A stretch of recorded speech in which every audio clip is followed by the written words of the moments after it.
ഒറ്റയ്ക്ക് ഡ്രൈവ് ചെയ്യരുതെന്ന് എത്ര തവണ പറഞ്ഞിട്ടുള്ളതാ? ഡ്രൈവ് ചെയ്തതിന്റെ അല്ല, ഷുഗർ കുറഞ്ഞതാ. അത് മധുരം കഴിച്ചപ്പോ നോർമലായി. അങ്ങനെ സ്വയം ചികിത്സിക്കണ്ട. ഹോസ്പിറ്റലിൽ പോയി ചെക്കപ്പ് നടത്തിയാലേ എനിക്ക് സമാധാനമാവും.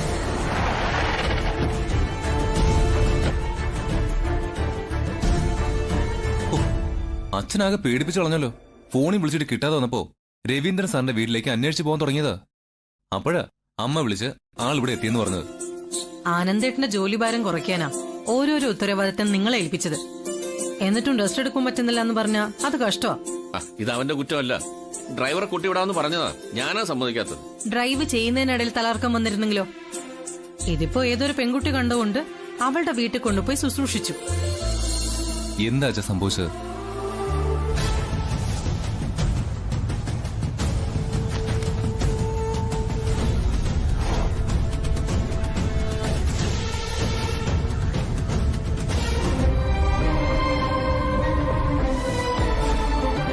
ആരാത്തിനെ രക്ഷിച്ചത്?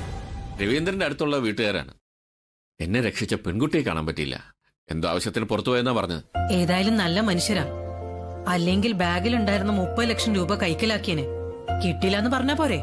സത്യസന്ധരായ നാട്ടിൻപുറത്ത് നന്മയുള്ള മനുഷ്യരാ അവര്. നമുക്കെല്ലാവർക്കും കൂടി ഒരു ദിവസം അവിടെ പോകണം. തീർച്ചയായിട്ടും വേണം. ആനന്ദേട്ടനെ അപകടത്തിൽ നിന്ന് രക്ഷിച്ചതിനും സുരക്ഷിതമായി പണം തിരിച്ചേൽപ്പിച്ചതിനും നന്ദി പറയണം. ആനന്ദേട്ടാ, അത് മാത്രല്ല, ഇന്ന് ജോത്സരി വന്നിരുന്നു. അഖിലിന്റെ വിവാഹത്തിന് മുന്നോടിയായിട്ടുള്ള പൂജ ബുധനാഴ്ച നടത്തണം. അതൊക്കെ വേണോമേ? വേണം. നിന്റെ കല്യാണം യാതൊരു തടസ്സങ്ങളും ഇല്ലാതെ നടക്കാനും ദോഷങ്ങൾ മാറാനോ ഈ പൂജ. ഇപ്പൊ തന്നെ കണ്ടില്ലേ എത്ര വലിയൊരു അപകടത്തിന്നാ ഈശ്വരൻ ആനന്ദേട്ടനെ രക്ഷപ്പെടുത്തിയത്. ഈശ്വരാനുഗ്രഹം ഉണ്ടെങ്കിൽ എന്തും നിലനിൽക്കും. അതുകൊണ്ട് ഈ കാര്യത്തില് ആരും എതിർപ്പ് പറയണ്ട. എല്ലാം നിന്റെ ആഗ്രഹം പോലെ തന്നെ നടക്കട്ടെ. പൂജാ ചടങ്ങുകളൊന്നും മാറ്റിവെക്കണ്ട. ജോത്സ്യർ എന്താണോ പറഞ്ഞത് അതുപോലെ ചെയ്യുക. നീ വിവാഹിതരാൻ പോവുകയാണ്. ഇനി കുറച്ച് ഭക്തിയും വിശ്വാസമൊക്കെ ആവാം കേട്ടോ. ഞാൻ തിരുമേനിയുമായിട്ട് സംസാരിച്ചിരുന്നു. വിവാഹം തീരുമാനിച്ച സ്ഥിതിക്ക് ഇനി ഒരു നിശ്ചയത്തിന്റെ ആവശ്യമില്ലാതെ നേരിട്ട് വിവാഹത്തിലേക്ക് നീങ്ങാമെന്ന അദ്ദേഹം പറഞ്ഞത്. അതിനു മുൻപ് തടസ്സങ്ങൾ മാറാനായി ഒരു പ്രത്യേക പൂജ നടത്തേണ്ടതുണ്ട്. വിഘ്നങ്ങൾ തീർക്കാനും വിവാഹം സമംഗളം നടക്കാനും വേണ്ടി. അരവിന്ദനോടും കൂടി ചോദിച്ചിട്ട് തീരുമാനം വിളിച്ചു പറഞ്ഞാൽ മതി. അതോ അവര് വരാൻ വേണ്ടിട്ട് ഞങ്ങൾ വെയിറ്റ് ചെയ്യണോ? അരവിന്ദൻ ജയന്തിയും കുട്ടി അവിടെ വീട് വരെ പോയതാ. വരാൻ സന്ധ്യയാവും ഇല്ലേ? ഈ കുടുംബത്തോട് നിങ്ങൾ കാണിക്കുന്ന സ്നേഹവും കടപ്പാടും വലുതാ. ഇനിയുള്ള കാര്യങ്ങളും നിങ്ങളുടെ രണ്ടുപേരുടെ തീരുമാനം പോലെ നടക്കട്ടെ. അരവിന്ദനോട് ഞാൻ പറഞ്ഞോളാം. നമുക്ക് കർമ്മം ചെയ്യാനേ പറ്റൂ. ഫലം തരേണ്ടത് ഈശ്വരനാ. മറക്കണ്ട, മറ്റന്നാൾ ബുധനാഴ്ച പുലർച്ചെയാണ് ചടങ്ങുകൾ. പൂജാകർമ്മങ്ങൾക്കുള്ള ചെലവുകളും മറ്റൊരുക്കങ്ങളും ഞാനവിടെ റെഡിയാക്കിക്കൊള്ളാം. നിങ്ങളെല്ലാം കൃത്യസമയത്ത് അവിടെ എത്തിയാ മതി. എല്ലാ കാര്യങ്ങളും ഭംഗിയായിട്ട് നടക്കും. നിന്റെ മുഖത്തെ മ്ലാനത ഒന്ന് മാറ്റി ഒന്ന് ചിരിക്കേ.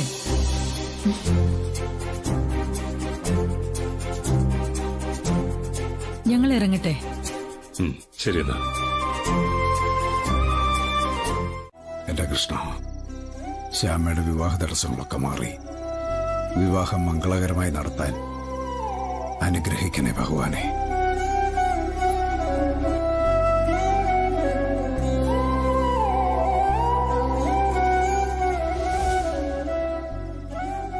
കരുണ ചെയ്വാനെന്തു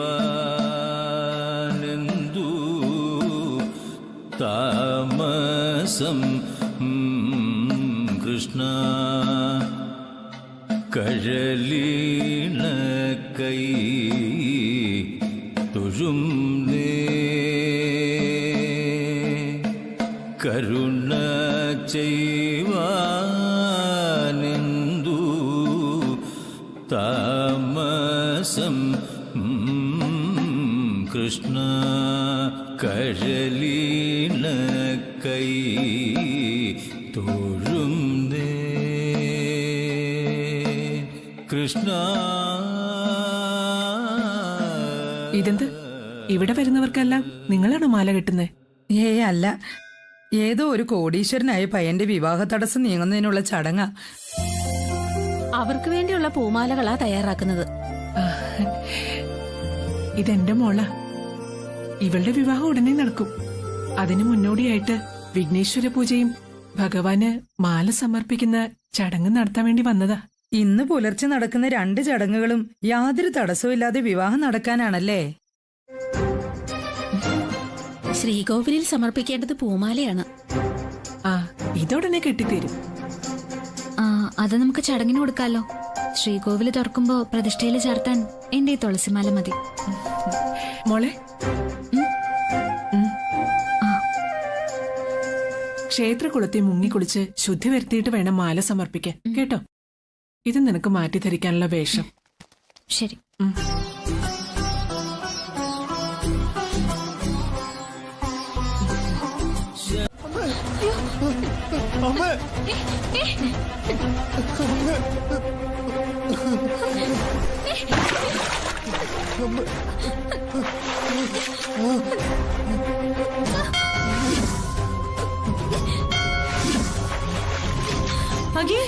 എന്താ അമ്മ?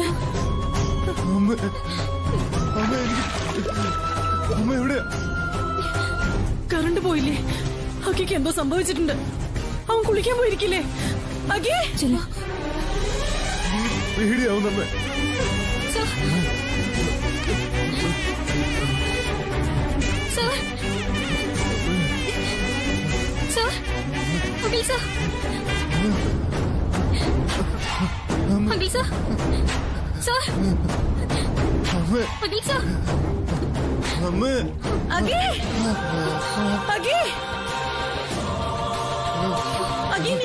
സാറിന്റെ വീട്ടുകാരെല്ലാം എന്നെ കണ്ട കുഴപ്പമോ? സാർ കുഴപ്പമില്ല, ഇവിടെ ഇരുന്നോ. അമ്മ ഇപ്പൊ വരും.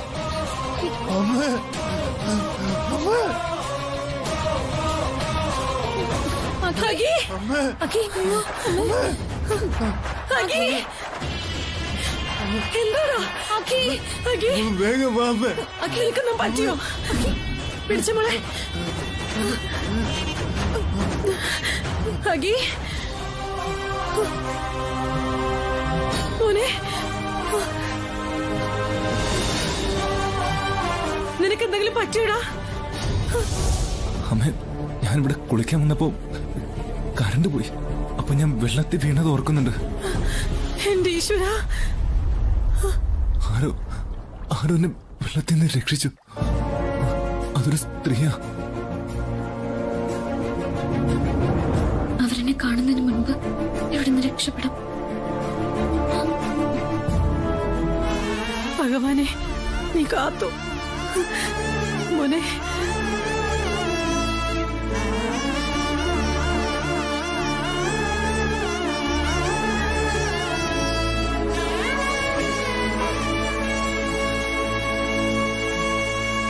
വാ.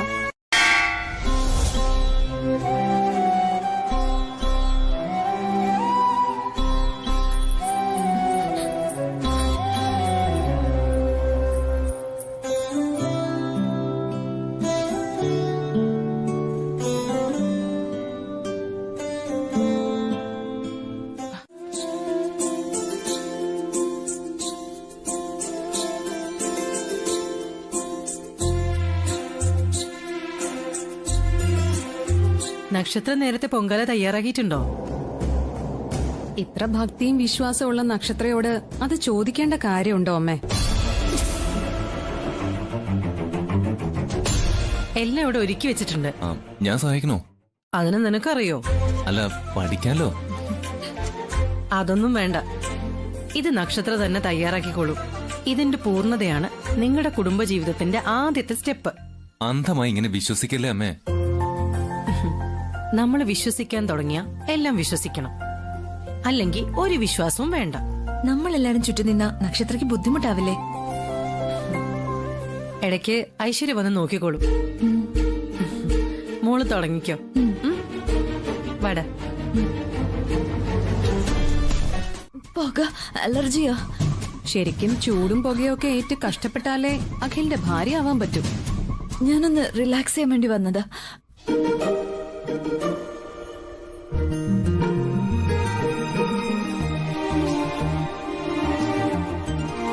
കണ്ട വഴക്ക് പറയും. ഉണ്ടാക്കുന്നത് നേർച്ച, അത് അത്ര ശ്രദ്ധയോടെ ഉണ്ടാക്കണം. വാ, ഞാൻ പറഞ്ഞുതരാം.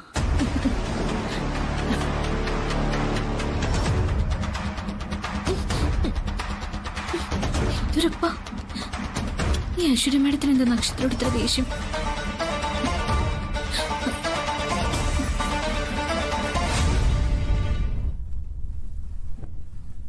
ഞാൻ പറഞ്ഞുതരാം. ഇത് വളരെ ഈസിയാണ്. ആദ്യം ആ അരി എടുത്തിട്ടെ.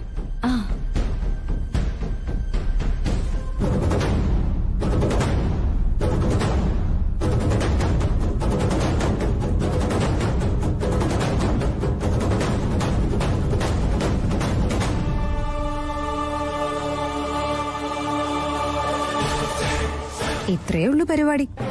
ഇങ്ങനെ അഭിപ്രായം പറയാതെ ഉണ്ടാക്കി കാണിച്ച പോരെ. ഇപ്പൊ മനസ്സിലായല്ലോ ഇതെങ്ങനെ തയ്യാറാക്കുന്നെന്ന്. നന്നായി മനസ്സിലായി. ഇത് നന്നായിട്ട് തീ കത്തിച്ചിട്ട് ഇളക്കിക്കൊണ്ടേയിരിക്കണം. ബാക്കി ഞാൻ ചെയ്യാം. ഐശ്വര്യ മാം പോയിക്കോളൂ. ശരി. ഉണ്ടാക്കുന്ന ഈ പൊങ്കാല പായസം ഇവളുടെ അഹങ്കാരം അവസാനിപ്പിക്കും.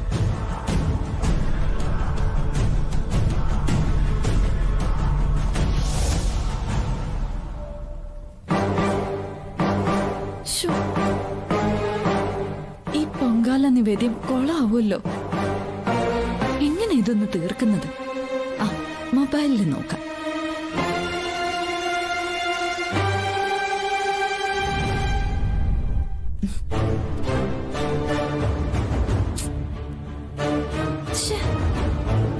നെറ്റ്വർക്ക് കുറവാണല്ലോ.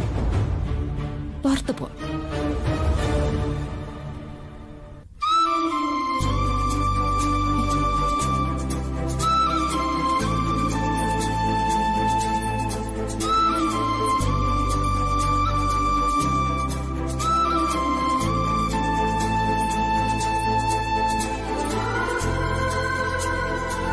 നിവേദ്യം റെഡിയായില്ലേ മോളെ?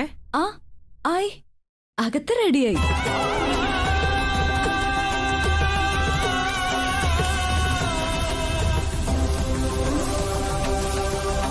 കൃഷ്ണ, ചൂട് കാരണം ഞാനൊന്ന് പുറത്തിറങ്ങിയതാ. അറിയാതെ ഉറങ്ങിപ്പോയി. എങ്കി വാ, നമുക്ക് നോക്കാം. വാ. എന്തിനാ ടെൻഷൻ? വാ.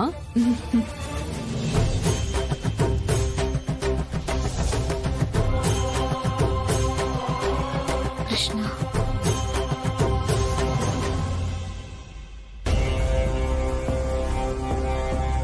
ആനന്ദവർമ്മയും ഫാമിലി ഇവിടെ ഉണ്ടല്ലോ. ഈ ശ്യാമ ഇതോടെ പോയി.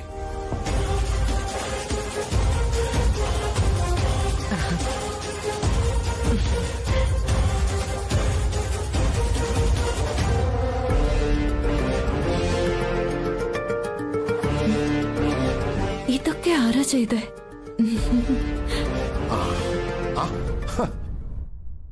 പൊങ്കാല ഇത്ര പെട്ടെന്ന് തയ്യാറായോ? നക്ഷത്ര പൊങ്കാല ഉണ്ടാക്കാൻ എക്സ്പേർട്ട് അല്ലേ?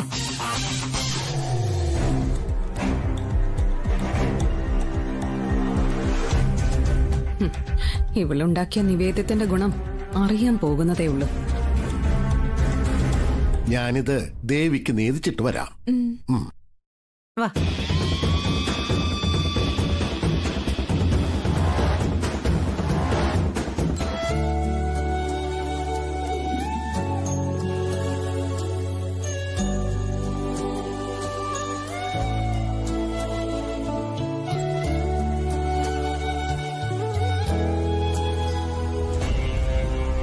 ഇത് കഴിച്ചിട്ട് വെറുതെ എന്തിനാ ഛർദിക്കുന്ന? ഈശ്വര,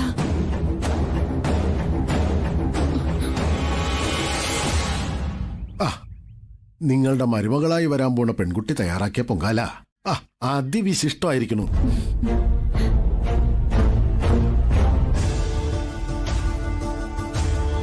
അപ്പൊ ഉപ്പോ? ഉപ്പോ? അല്ല, പായസം നന്നായോന്ന് ചോദിച്ചതാ. പൂജാരി പറഞ്ഞ സത്യ. എന്റെ മൂന്നാമത്തെ മരുമകളായിട്ടല്ല, മകളായിട്ട് വരുന്നവൾ ഏറെ ഭക്തിയോടും സ്നേഹത്തോടും ഉണ്ടാക്കിയതാണ് ഈ പൊങ്കാല. അതാ ഇത്ര രുചി.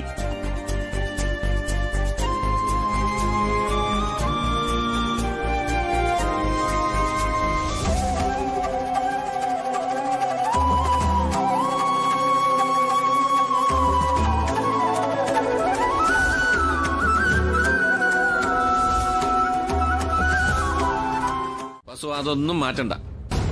പക്ഷേ ഇതിനിടയ്ക്ക് നമുക്കൊരു എൻഗേജ്മെന്റ് നടത്തണം. ആനന്ദേട്ടാ, തിരുമേനി പറഞ്ഞത് മാറുന്നോ? അമ്മേ, പരിഹാരമില്ലാത്ത പ്രശ്നമൊന്നുമില്ലല്ലോ. തിരുമേനി തന്നെ വിളിച്ച് നിശ്ചയത്തിനുള്ള ഡേറ്റ് കുറിപ്പിക്കാം. ഇതുവരെ ചർച്ചയൊന്നും തീർന്നില്ലേ? നിന്റെ വിവാഹ നിശ്ചയം നടത്തുന്നതിനെ കുറിച്ചാ. ആ, അത് നടത്തണ്ട. നടത്തിയാൽ എന്തോ കുഴപ്പമുണ്ടാവെന്ന് പറഞ്ഞിട്ടല്ലേ മാറ്റിവെച്ചത്. ദോഷപരിഹാരത്തിനായി വെളുപ്പാങ്കാലത്തെ അമ്പലക്കുളത്തിൽ കുളിക്കാൻ പോയപ്പോ ഉണ്ടായ പൊല്ലാപ്പൊക്കെ എനിക്കല്ലേ അറിയൂ.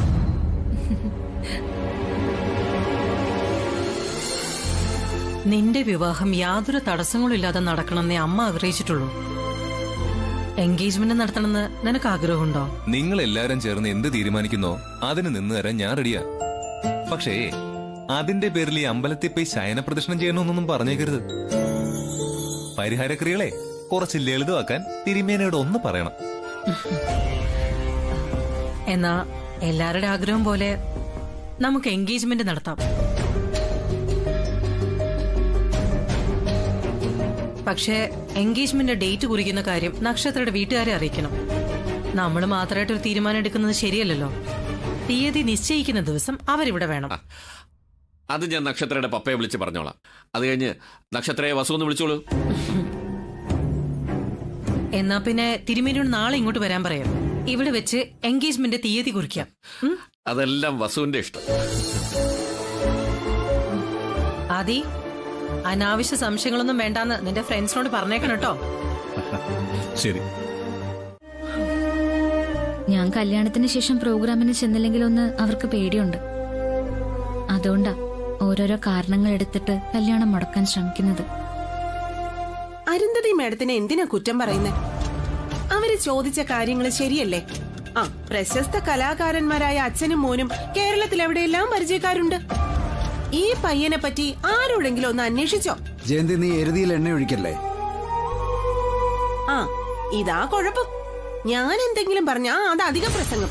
ഇക്കാര്യം ചോദിച്ചപ്പോ എന്നോട് ദേഷ്യപ്പെട്ട അരവിന്ദേട്ടൻ ഇറങ്ങിപ്പോയി. വീട്ടിൽ നിന്ന് ഇറങ്ങിപ്പോയാ എല്ലാ പ്രശ്നങ്ങളും തീരുമല്ലോ. എടുത്തേ, ജഗന്നാഥൻ സാറും മായ മാഡവും സമൂഹത്തിൽ അറിയപ്പെടുന്ന ആൾക്കാരാ. അവര് കൊണ്ടുവന്ന ബന്ധം ഇപ്പോഴാണോ ഏട്ടത്തിക്ക് കുഴപ്പമായത്? ആ, അത് തന്നെയാ ഞങ്ങളുടെ സംശയം. ജയന്തി,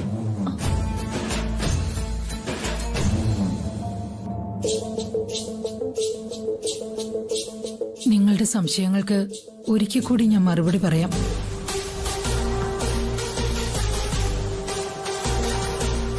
ഞങ്ങളുടെ മരണം കൊണ്ടുപോയ മകളുടെ പകരക്കാരിയാണ് ശ്യാമ. ഇവളെ ഇഷ്ടമാണെന്ന് ഇങ്ങോട്ട് പറയുന്ന ഒരാളെ കൊണ്ട് കല്യാണം കഴിപ്പിക്കണമെന്ന് ഞങ്ങൾ ആഗ്രഹിച്ചു. അങ്ങനെ കണ്ടെത്തിയ വരന വിഷ്ണു.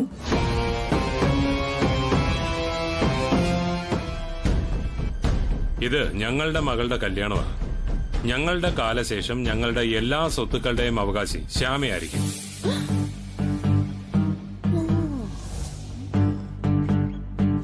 ഞാനൊരു സാധാരണ കുടുംബത്തിലാങ്ങോ അതേപോലൊരു ജീവിതം ഞാൻ ആഗ്രഹിക്കുന്നുള്ളൂ. നീ ഒരിക്കലും പ്രതീക്ഷിക്കാത്ത സൗഭാഗ്യങ്ങളുള്ളൊരു ജീവിതം നിന്നെ കാത്തിരിക്കുന്നത്.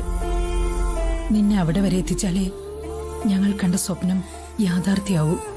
നിങ്ങൾക്ക് വേണ്ടത് വിഷ്ണുവിന്റെ ജാതകമല്ലേ? അതിവിടെ എത്തിക്കാൻ ഞാൻ പറയാം. അല്ലെങ്കിൽ വേണ്ട, വിഷ്ണുവിന്റെ നമ്പരും അഡ്രസ്സും അങ്ങ് തരാം. നിങ്ങൾ തന്നെ നേരിട്ട് വിളിച്ചോളൂ. ജഗന്നാഥ, ഇതിപ്പോ ഞങ്ങൾക്ക് നിങ്ങളെ വിശ്വാസം ഇല്ലാഞ്ഞിട്ടല്ല.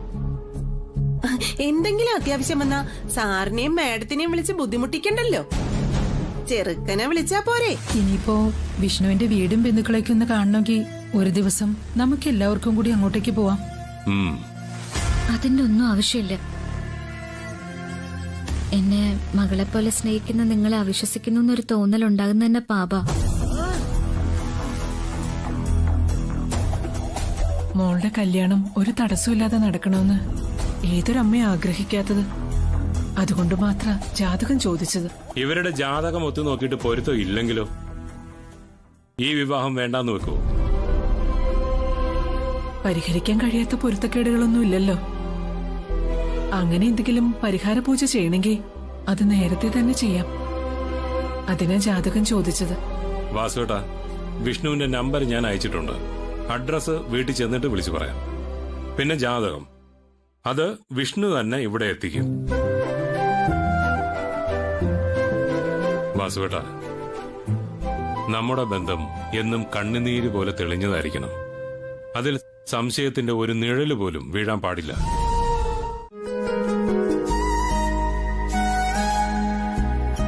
എന്നെ മരണക്കയത്തിൽ നിന്ന് രക്ഷിക്കാൻ നീ ആരെ അയച്ചത്?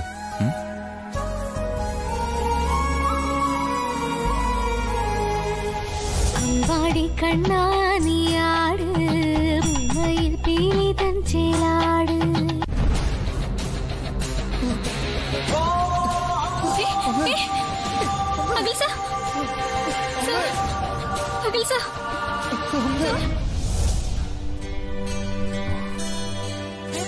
അഖിൽ സർ, അങ്ങനൊരു വിളി വെച്ച ഞാൻ കേട്ടായിരുന്നു. ആ, കേട്ടിരുന്നു.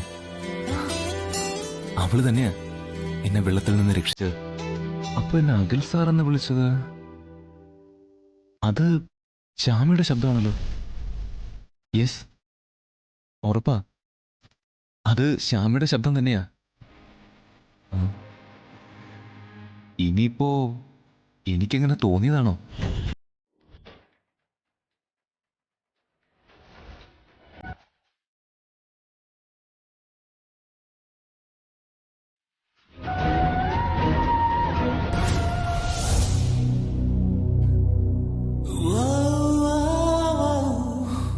ഹലോ, ശ്യാമയല്ലേ? അതെ. ഇത്ര പെട്ടെന്ന് ശബ്ദത്തിനൊരു വ്യത്യാസം? അത് മൂക്കടപ്പാ. ആ, നിങ്ങൾ ആരാ? ഞാന് വിഷ്ണു. ആര്? അല്ല, കല്യാണം കഴിഞ്ഞിട്ട് ശ്യാമ എന്നെ എന്താ വിളിക്ക? വിഷ്ണുവേട്ടാന്നല്ലേ വിളിക്ക? വിഷ്ണുവേട്ടനോ? ആരിവൻ? എങ്ങനെ? അല്ല, വിവാഹത്തിന് മുമ്പേ വിഷ്ണുവേട്ടാന്ന് വിളിച്ച് ശീലിച്ച എളുപ്പമല്ലേ? ഓ, അവളെ കെട്ടാൻ പോകുന്ന വിഷ്ണു അല്ലേ? ഇപ്പൊ ശരിയാക്കി തരാം. എന്താ ശ്യാമയൊന്നും പറഞ്ഞില്ല? അങ്ങനെ വിളിക്കാൻ എനിക്ക് നാണോ? ദേ, സ്വരം പിന്നെയും മാറിയല്ലോ. അത് അങ്ങനെയാ, മൂടനുസരിച്ച് എന്റെ സ്വരം മാറും. എന്നാ ഈ മൂഡിലൊന്ന് വിഷ്ണുവേട്ടാന്ന് വിളിക്കേ. വിഷ്ണുവേട്ടാ,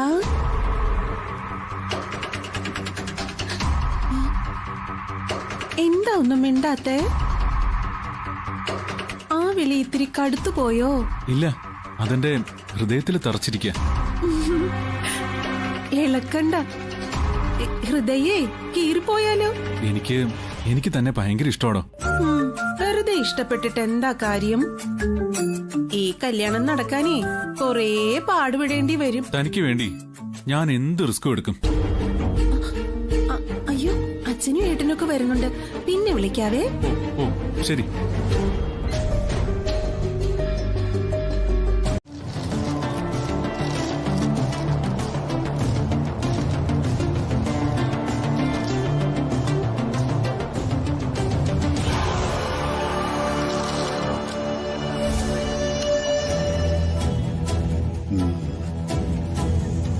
നിശ്ചയം ആഘോഷപൂർവ്വം നടത്താൻ പാടില്ലെന്നാ കാണണേ.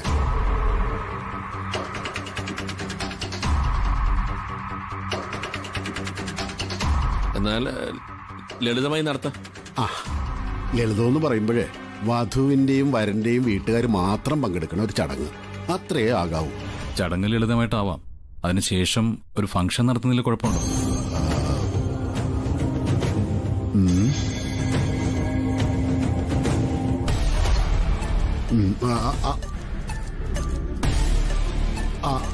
പാടില്ല പാടില്ല. വിവാഹം വരെ ഒരാഘോഷ പരിപാടികളും പാടില്ല. അതിനെല്ലാം പകരമായിട്ട് വിവാഹം കെങ്കേമായി നടത്താലോ.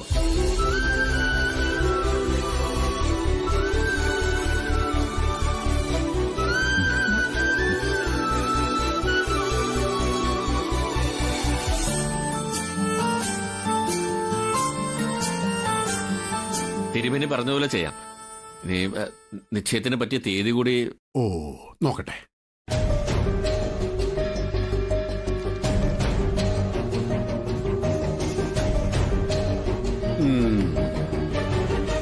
ഈ മാസം 29-ന് വിവാഹ നിശ്ചയം നടത്താം. എന്താ?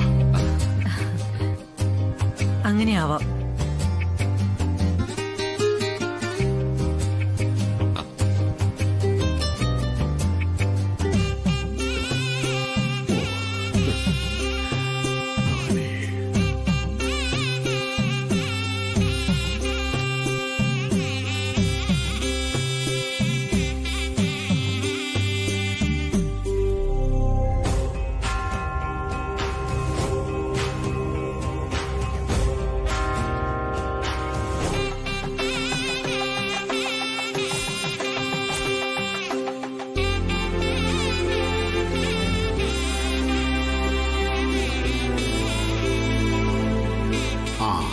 ചടങ്ങുകൾ ലളിതമായി നടത്തുന്ന കാര്യം പ്രത്യേകം ഓർക്കണം കേട്ടോ.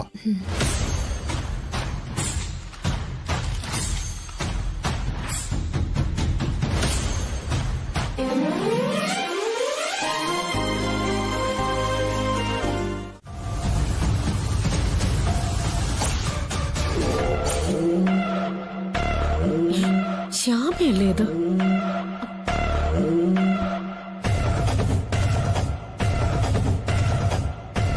ഇവളെന്താ ഇവിടെ? ഇവളാരെ കഥയിൽ നിൽക്കുന്നേ?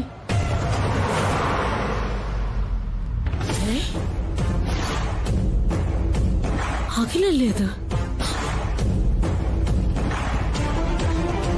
ഇവനുമായി ഇവൾക്കൊരു ബന്ധമില്ലെന്ന് പറഞ്ഞിട്ട് ഈ കള്ളക്കിളി ഇവളുടെ വീട്ടുകാരെ അറിയിച്ചിട്ട് തന്നെ കാര്യം.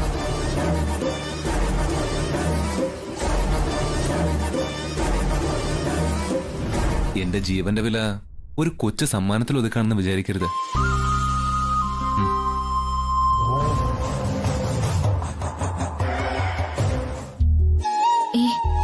ഞാൻ അപ്പോഴത്തെ സാഹചര്യത്തില് എന്റെ സ്ഥാനത്ത് വേറെ ആരാണെങ്കിലും അങ്ങനെയല്ലേ ചെയ്യൂ.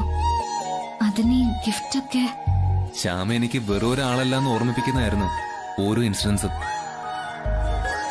ശ്യാമ അവിടെ എത്തപ്പെടുകയായിരുന്നു എന്നെ രക്ഷിക്കാൻ വേണ്ടി മാത്രം. ശ്യാമ എന്നെ നല്ലൊരു ഫ്രണ്ടായിട്ട് കാണുന്നുണ്ടെങ്കിൽ ഇത് വാങ്ങണം. ഓരോ തവണയും എന്നെ അപകടത്തിൽ നിന്ന് രക്ഷിച്ചത് ശ്യാമയാണെന്ന് ഉറപ്പിച്ചു തന്നെയാ ഞാൻ വന്നത്. ഞാനിത് ശ്യാമയ്ക്കായിട്ട് കൊണ്ടുവന്നത്. സ്വീകരിച്ചില്ലെങ്കിൽ ഞാനിതങ്ങ് ഉപേക്ഷിക്കും. ഒപ്പം നമ്മുടെ ഫ്രണ്ട്ഷിപ്പും.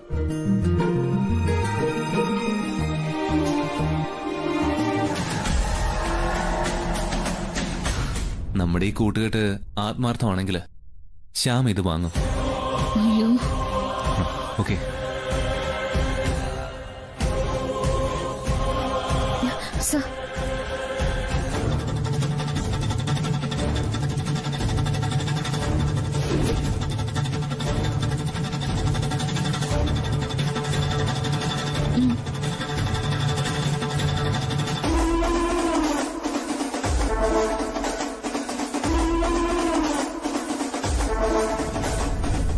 ഇത് ഞാൻ അവസാനിപ്പിച്ചു തരാം.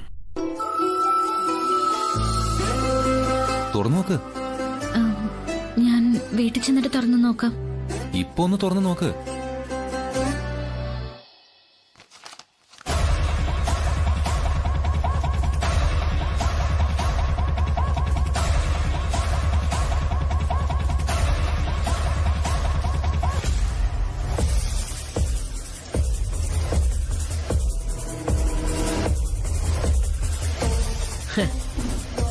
ഇവളെ അടക്കി നിർത്താൻ ഇത്രയും മതി.